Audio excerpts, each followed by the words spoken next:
자, 우리가 마태복음 계속 보고 있고, 이제 5장, 6장, 7장은 산상수훈이라고 하는 말씀을 이제 공부하고 있습니다.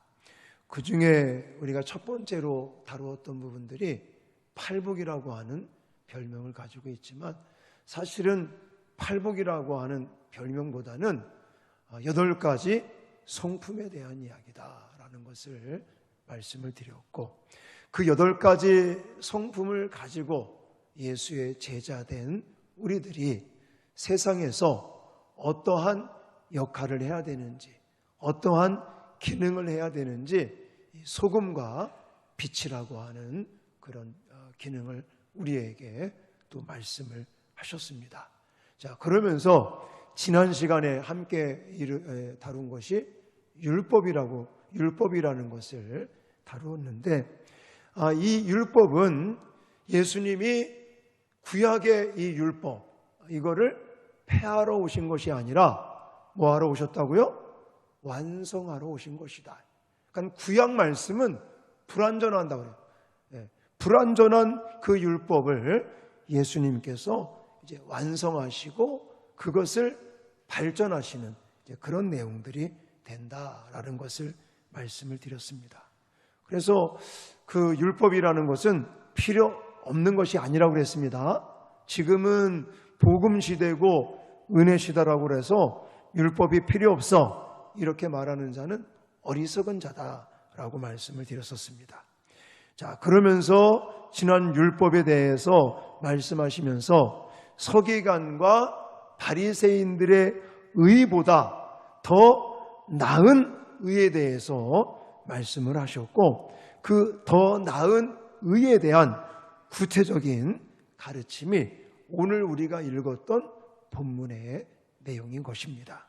그래서 이것을 좀 더 세부적으로 말씀을 드리면 21절부터 26절까지는 살인에 대한 이야기, 또 27절부터 32절까지는 간음과 이혼에 대한 이야기, 그리고 33절부터 37절까지는 맹세에 대한 이야기, 또 38절부터 42절까지는 복수에 대한 이야기, 그리고 마지막 43절부터 48절까지는 이웃사랑에 대한 이야기를 우리가 같이 읽었는데, 시간 관계상 이거 다 살펴볼 수는 없고, 오늘은 살인하고 그 다음에 간음과 이혼에 대한 이야기를 함께 나누도록 하겠습니다. 그러니까 지금 제가 설명드렸던 이런 내용들이 결국은 의로운 자의, 그러니까 예수를 믿고 의로운 자로서의 생활이 어떠해야 되는지 구체적으로 말씀을 하고 있습니다. 그래서 이런 부분들을 우리는 하나님 나라의 새로운 법이다, 이런 또 별명을 붙일 수가 있는데, 자, 이 새로운 법이 아까도 말씀드렸고 지난 주일날에도 말씀드렸지만, 이 새로운 거라고 해서 완전히 새롭게 만들어진 것이 아니라 완성되지 않았던 구약의 율법을 완성시키시면서 발전시키고 있는 부분이다, 이런 것들을 염두에 두시고 하나하나 살펴보도록 하겠습니다. 자, 먼저 살인에 대한 새로운 법은, 자, 이런 것입니다. 구약의 율법은 뭐라고 말씀하고 있습니까? 살인치 말라. 누구든지 살인하면 심판을 받게 된다라고 말씀하고 있죠. 여기서 말씀하는 이 살인은 육체의 죽음을 가리킵니다. 사람이 사람을 돌로 친다든지 칼로 찔른다든지 이런 여러 가지 도구들이나 방법을 통해 사람의 이 육체의 생명을 끊는다면 이것을 살인이라고 하는데, 이 살인은 인간의 존엄성을 파괴시키는 행위인 것이죠. 그래서 하나님은 창세기 9장 6절에서도 사람의 피를 흘려서는 안 된다, 이렇게 말씀을 하시면서 하나님이 자기의 형상대로 인간을 창조하셨기 때문에 하나님의 형상을 받고 이 땅에 이제 창조된 사람들을 죽이는 것은 이거는 하나님의 그 존엄성을 이제는 무시하면서 어쩌면 하나님에 대한 도전일 수 있다. 이렇게까지 해석을 할 수 있겠죠. 그러나 옛사람들은 실제로 이렇게 살인을 하지 않았으면 나는 살인죄가 없어 라고 말하지만 오늘 본문에서 예수님께서는 이 인간의 육체의 생명을 끊는 그 살인만 살인자로 인정하는 것이 아니라 오늘 본문에 보니까 그 이상을 살인자라고 말씀을 하고 있는데 그걸 한마디로 말한다면 형제에 대하여 화를 내거나 욕을 하거나 미련한 놈이라고 하는 사람들까지도 살인자와 같은 처벌을 받게 된다라고 말씀을 하고 계십니다. 자, 21절과 22절 말씀을 같이 읽겠습니다. 시작. 옛사람에게 말한 바 살인하지 말라. 누구든지 살인하면 심판을 받게 되리라 하였다는 것을 너희가 들었으나 나는 너희에게 이르노니 형제에게 노하는 자마다 심판을 받게 되고 형제를 대하여 나가라 하는 자는 공회에 잡혀가게 되고 미련한 놈이라 하는 자는 지옥불에 들어가게 되리라. 아멘. 그러니까 구약의 율법에서 그냥 살인하는 거, 사람을 죽이는 거, 이것만 살인자라고 말씀하시는 게 아니라 여기에 또 무엇인가 예수님께서는 보완을 하셨습니다. 발전을 시켰습니다. 그게 뭐예요? 형제에게 뭐하는 자? 노하는 자예요. 분을 내는 자. 자, 노하고 분을 낸다는 것은 그 마음에 무엇이 있는 겁니까? 미움이 있다. 미움의 감정까지 예수님은 살인자와 똑같은 취급을 하고 계시는 것입니다. 그러니까 형제에 대해서 미워하는 감정, 미워하는 마음을 가지고 있으니까 형제에 대해서 어떤 말까지 하냐면 라가라 하는 자는 라가라고 하는 이 말의 뜻은 속이 빈 놈, 쓸모없는 녀석, 이런 뜻을 가지고 있어요. 이건 심한 욕을 하는 거예요. 욕을. 다른 사람을 욕하는데 속이 빈 놈이다, 쓸모없는 녀석이다, 이렇게 중상모략하는 이런 부분까지도 예수님은 지옥불에 들어가게 되리라 라고 말하고 있습니다. 그 다음에 그 뒤에 가보니까 미련한 놈이라고 하는 자는 또 이렇게 말하고 있죠.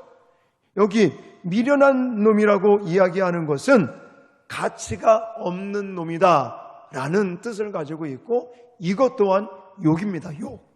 다른 사람을 미련한 놈이라고 욕하는 거예요. 상대방의 인격을 무시하고 정죄하는 것을 가리킵니다.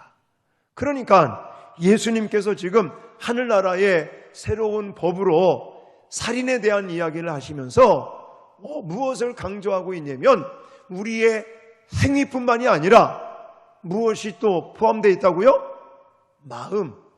이 미움으로 시작되는 감정으로 다른 사람을 나가라 욕한다든지 아니면 미련한 놈이라고 그렇게 이제 욕하고 또 정죄하는 그런 모든 마음의 영역까지도 다 이것은 살인자다라고 예수님께서 말씀하고 계시는 것입니다. 여러분, 이 부분이 왜 이렇게까지 확대가 될까요? 저는 그런 생각을 해봅니다. 어떤 생각을 해보냐면 우리가 말을 하고 행동을 할 때 그 근원이 어디서부터 나와요? 우리의 마음에부터 나온다라는 것입니다. 예수님은 겉으로 드러난 행위보다도 그 내면에 들어있는 동기라고 그럴까요? 그 마음을 굉장히 중요시 여기는 분입니다. 그래서 요한일서 3장 15절 말씀에도 이렇게 이야기를 하고 있는데 자, 쉬운 성경으로 읽겠습니다. 시작. 자기 형제를 미워하는 사람은 누구나 살인자입니다. 여러분도 아시다시피 살인자에게는 영원한 생명이 있을 수 없습니다. 아멘. 자, 분명히 말하는 것은 미워하는 사람도 어떤 사람이다? 살인자다. 이렇게 말하고 있다는 것입니다. 여러분, 왜 성경에 보면 최초의 살인자 누가 나오죠? 가인이 나옵니다. 이 가인은 사실 동생을 돌로 쳐 죽이죠. 그럼 왜 돌로 쳐 죽입니까? 그 마음에 미워하는 마음, 질투하는 마음, 그것이 있기 때문에 동생을 돌로 쳐 죽이는 거예요. 근데 사실 이렇게 누군가를 도구를 통해서 죽였다. 그래서 감옥에 갔다. 이 사람은 죄인이다. 이 사람은 살인자다. 라고 말할 수 있지만 사실은요, 지금 그렇게 뭔가 죄를 짓고 감옥에 간 사람이나 사실 저와 여러분이나 다를 바가 있겠습니까? 저는 그렇지 않다고 생각이 되어집니다. 물론 헌법이라고 하는 그 어떤 테두리 안에서 지금 감옥 생활하고 있는 사람들은 죄인 취급을 당하고 있지만 사실은 성경적으로 봤을 때는 우리도 똑같은 살인자라는 사실입니다. 그래서 제가 지난번에 한번 말씀드렸잖아요. 그 사람들과 우리와의 차이점은 무엇이 다르다고요? 들통이 났느냐, 들통나지 않고 감추고 있느냐, 이 차이라는 거예요. 사실 그 사람들도 마음에 어떤 감정이 있던 거예요? 미워하는 감정이 생겨서 그것을 드러낸 거예요. 나타낸 겁니다. 그래서 사람을 쳤고 그것 때문에 사람이 죽어서 그것이 들통이 나서 잡혀서 감옥에 들어간 것뿐이고, 우리가 마음속에 미워하는 마음이 생겨요, 안 생겨요? 생기죠. 왜 안 생기겠습니까? 좀 죄송하지만 거룩하게 보이는 이 목사도 때에 따라 미워하는 마음이 생긴단 말입니다. 근데 이 미워하는 마음이 성령에 의해서 또 하나님의 은혜로 인해서 이것이 밖으로 표출되지 않고 속에서 감추고 있다가 그냥 사라지기 때문에 이 죄인이 아닌 것처럼 우리가 생각하고 있지만 사실은 이게 밖으로 표출되지 않고 드러나지 않아서 그렇지 우리 모두는 다 살인자라는 것이죠. 사람을 미워하니까. 그래서 여러분, 결국은 하나님 나라의 새로운 법이 이렇게 마음으로 짓는 죄까지 포함하고 있기 때문에 이 세상에 죄인 아닌 사람이 없는 것이에요. 그러므로 우리에게는 누가 필요하다? 예수 그리스도가 필요하다. 예수 그리스도의 십자가가 필요하다. 그러므로 율법의 완성은 어떻게 되어지는 것이다? 십자가의 은혜로 말미암아 완성이 되는 것이다. 할렐루야. 이 부분을 기억하시라고 다시 한번 말씀을 드립니다. 자, 하늘나라의 새로운 법 두 번째는 간음과 이혼이라고 하는 것입니다. 자, 오늘 본문 27절, 28절 말씀에 쉬운 성경으로 같이 읽겠습니다. 자, 시작. 간음하지 마라는 계명을 너희가 들었다. 그러나 나는 너희에게 말한다. 누구든지 음란한 생각으로 여자를 바라보는 사람은 이미 마음속으로 그 여인과 간음한 것이다. 아멘. 자, 이 당시에 서기관들과 바리새인들은 간음하지 않았으면, 육체적인 어떤 간음을 하지 않았으면 나는 간음의 계명을 나는 지켰어 라고 주장한다는 것이죠. 그들은 실제로 육체 간에 음행을 저질렀어야 간음의 죄를 지은 거야 라고 취급을 했단 말입니다. 그러나 예수님께서는 어떻게까지 말씀을 하셔요? 여자를 보고 남자를 보고 음욕을 품는 자마다 이미 간음을 했다라고 성경은 말씀하고 계십니다. 이 음욕이라는 게 뭔지 아십니까? 우리가 음욕에 대해서 혹 오해하시는 분들이 계실까봐 이 말씀을 좀 드리는 건데, 이 음욕이라고 하는 것을 우리가 오해하지 말아야 될 게 뭐냐면, 그저 남성이 여성에 대한 호기심을 갖는 거, 이건 음욕이 아니라는 거예요. 하나님께서 인간을 창조할 때 성적인 그런 성욕을 누구에게나 주셨단 말입니다. 그래서 남자는 누구에게 관심을 가져요? 여자에게 관심을 가져요. 여자는 남성에게 관심을 갖고 호기심을 가질 수 있습니다. 그래서 여러분, 예를 들어 아주 예쁘고 날씬한 여자가 이렇게 지나가면 남자들이 이렇게 쳐다볼 수 있어요, 없어요? 쳐다볼 수 있는 거예요. 예쁜 여자가 S라인 여자가 지나가는 걸 남자가 이렇게 본다고 해서 그게 음욕이냐? 그건 아닌 거예요. 음욕이라고 하는 건 무엇이냐면, 이 성에 대한, 어떻게 정의하고 있냐면, 이 성에 대한 불의한 방법으로 그를 소유하고자 하는 계속적인 욕망과 구체적인 계획을 지닌 자를 가리키는 것입니다. 그러니까 예를 들어 여성들도 마찬가지죠.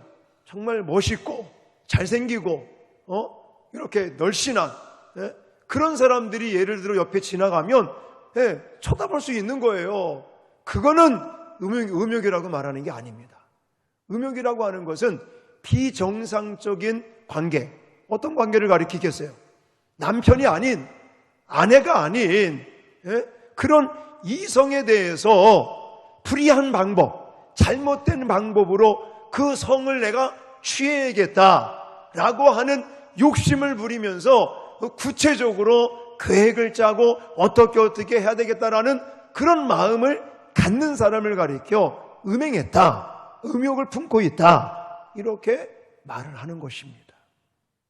이성을 바라볼 때 그저 인격체로 보지 않고 정욕의 대상으로 바라보면서 그를 비정상적인 불의한 방법으로 내가 소유하고자 하는 그 마음과 더불어서 구체적으로 계획을 한다든지 마음 먹는 부분들이 있다면 그것이 바로 음욕이라고 하는 부분이라는 것이에요.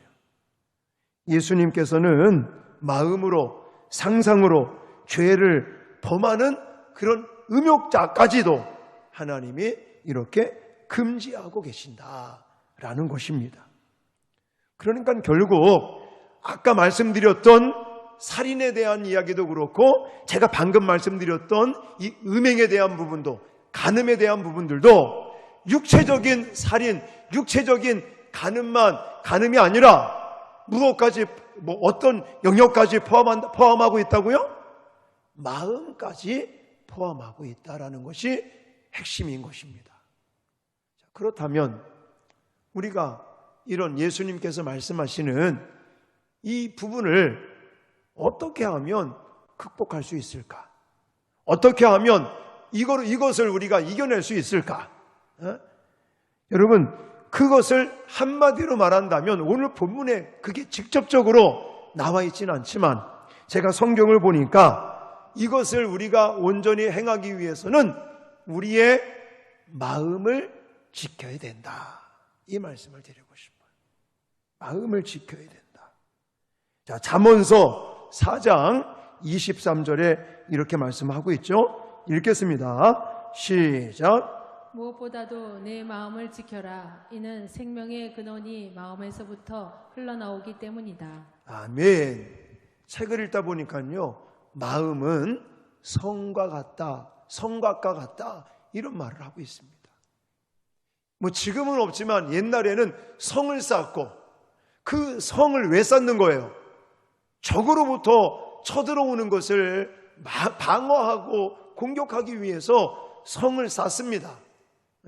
그 성을 그냥 방비하지 않으면 무너질 수밖에 없고 빼앗길 수밖에 없는 것처럼 지금도 우리의 사탄, 마귀는 우는 사자와 같이 삼킬 자를 찾아 으르렁거리고 날마다 우리에게 죄악의 화살을 쏘고 있기 때문에 우리가 이 마음을 지키지 않고, 마음을 우리가 가꾸지 않고, 마음을 관리하지 않으면 우리 마음에서부터 언어가 나오고 행동이 나오기 때문에 결국은 우리는 죄악에 무너질 수밖에 없다라는 것을 저와 여러분들이 기억을 하셔야 됩니다.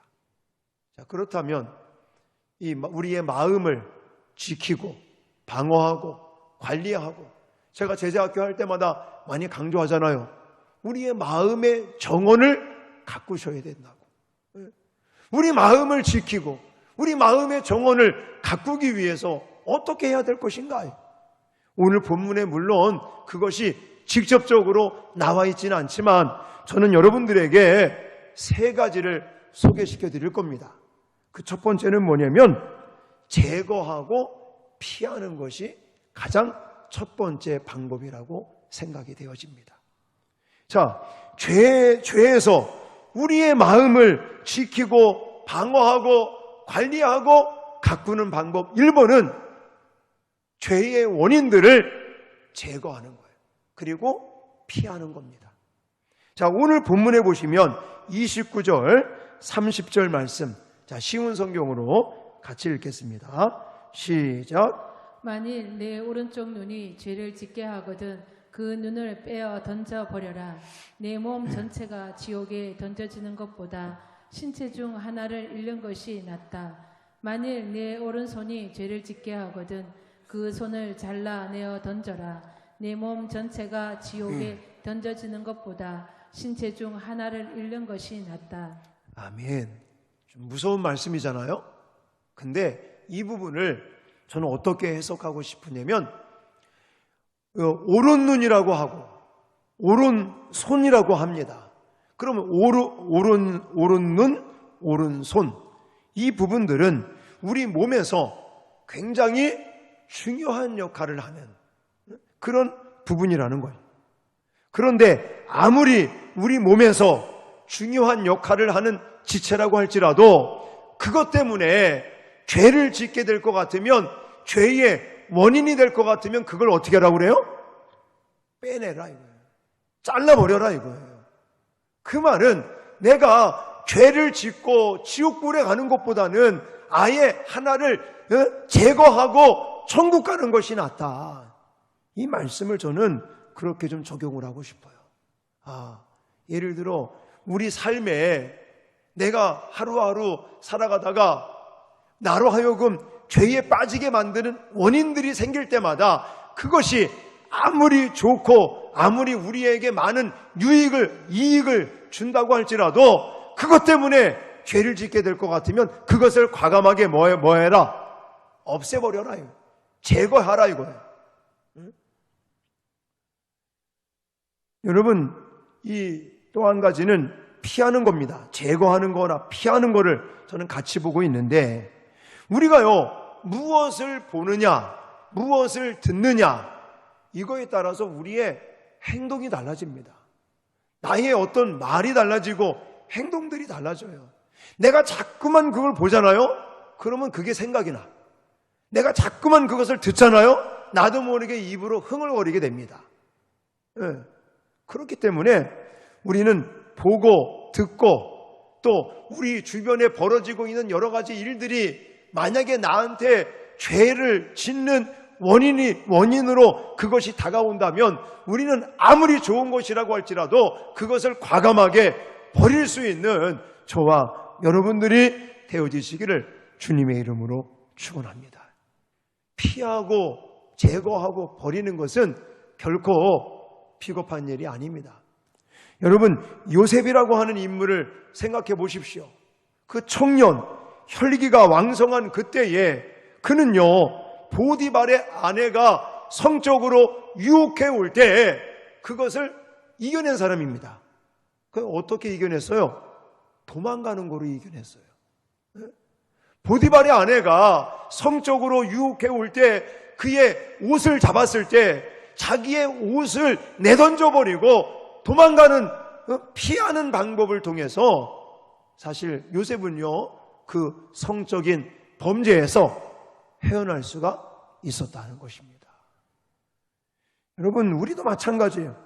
우리가 살면서 자꾸만 우리로 하여금 죄짓게 만드는 그런 부분들이 있다면 그것을 피하든지 아니면 제거하든지, 이것이 가장 우리에게 필요한 방법이다라고 저는 여러분들에게 말씀을 드리고 싶습니다. 자, 그리고 또 한 가지, 오늘 본문에 나와 있지는 않지만 적극적으로 신앙생활을 함으로, 그러니까 적극적으로 하나님을 경외하는 그런 모습으로 나간다면 우리는 죄의 모든 유혹들을 물리칠 수가 있습니다. 자, 시편 119편 9절 말씀 같이 읽겠습니다. 시작. 청년이 무엇으로 그의 행실을 깨끗하게 하리이까? 주의 말씀만 지킬 따름이니이다. 아멘. 청년이 행실을 깨끗하게 하기 위해서는 여호와의 말씀을 따라 지키면 된다라고 말하고 있어요. 청년들도 그런데 우리가 정말 하나님의 말씀을 따르고 하나님의 말씀을 지키려고 몸부림친다면 우리의 행실이 죄악으로부터 멀어질 수 있다고 저는 확신합니다. 여러분들, 하나님의 말씀으로 승부할 수 있기를 주님의 이름으로 축원합니다. 여러분들, 우리가 물론 하나님을 배우고 하나님을 깨닫고 이런 것도 물론 있지만 내가 하나님의 말씀으로 무장되어 있을 때 우리의 행실도 바뀔 수가 있다는 것입니다. 자, 로마서 8장 13절에는 너희가 육신대로 살면 반드시 죽을 것이로되 영으로서 몸의 행실을 죽이면 살리니, 이렇게도 말씀을 하고 있어요. 자, 육신의 정욕을 따라 살 게 아니라 몸의 행실을 죽이면 산다고 그랬는데, 이 몸의 행실을 죽이며 살 수 있는 것은 누구의 힘과 도움을 받아야 됩니까? 바로 영으로서, 성령으로서. 우리는 육체의 이런 정욕을 쫓아 살려고 하는 이 부분들을 이겨낼 수가 있습니다. 그래서 갈라디아서 5장에서 말하고 있잖아요. 육체의 소욕을 쫓아 살지 말고 성령을 쫓아 행하라, 이러면서 성령의 9가지 열매도 말씀하고 있지 않습니까? 사랑하는 성도 여러분, 우리가 적극적으로 여호와를 경외하는 신앙생활에 더 집중하고 이 신앙생활에 더 열심을 낸다면 우리의 마음에 찾아오는 모든 죄악의 유혹들을 우리는 능히 물리칠 수 있다고 성경은 말씀하고 있습니다. 그러면서 에베소서 6장에 뭐라고 말하고 있습니까? 하나님의 전신갑주로 무장을 해라, 이렇게 말하고 있지 않습니까? 하나님의 전신갑주를 결국 따져보면 신앙생활, 성경을 중심으로 해서 하나님 앞에 우리가 신앙생활을 하는 것이 하나님의 전신갑주라고 말할 수 있습니다.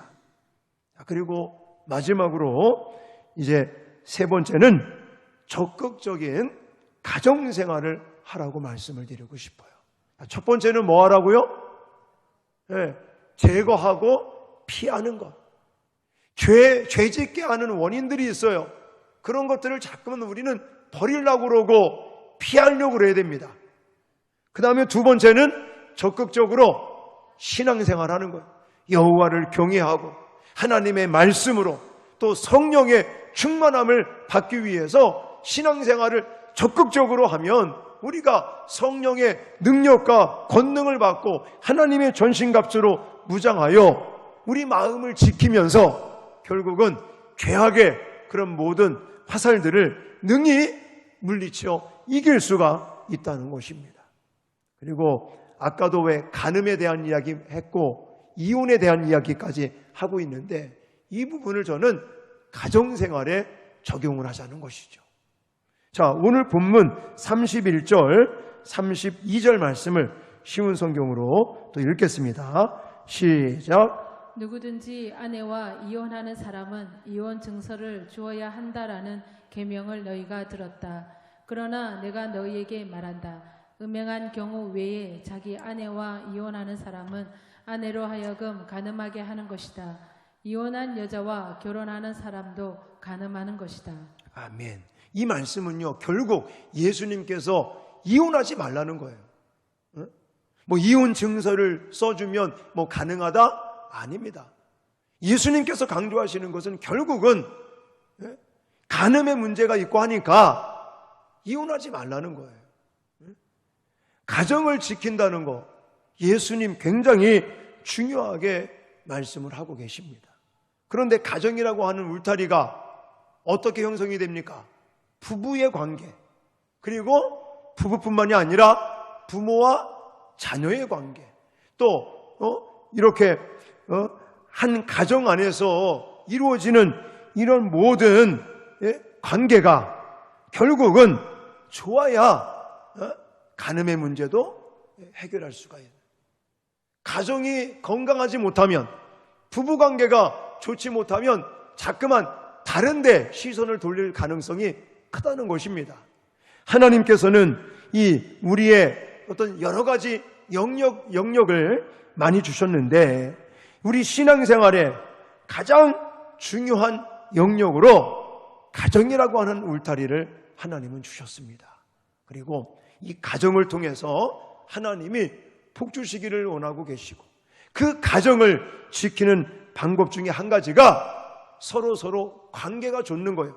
부부와의 관계가 좋고 부모와 자녀와의 관계, 이런 여러 가지 관계를 우리가 좋게 만들기 위해서는 결국은 가정에 집중해야 된다는 것이에요. 가정생활에 충실해야 부부관계도 좋아지고 부모와 자녀의 관계도 좋아질 수가 있고, 그러면서 우리의 마음을 지키고 결국은 하나님께서 말씀하시는 이 간음의 문제도 이겨낼 수가 있고 이혼의 문제도 해결할 수가 있다라고 성경은 말씀하고 계십니다. 자, 오늘 말씀을 좀 결론적으로 우리가 정리한다면, 먼저 살인에 대한 이야기, 그리고 간음에 대한 이야기, 이혼에 대한 이야기. 결국은 구약에서 완성되지 않은 부분은 육체에 대한 것만 말씀하셨다면, 신약으로 예수님께서 이제 율법의 완성자이신 예수 그리스도께서는 어느 영역까지?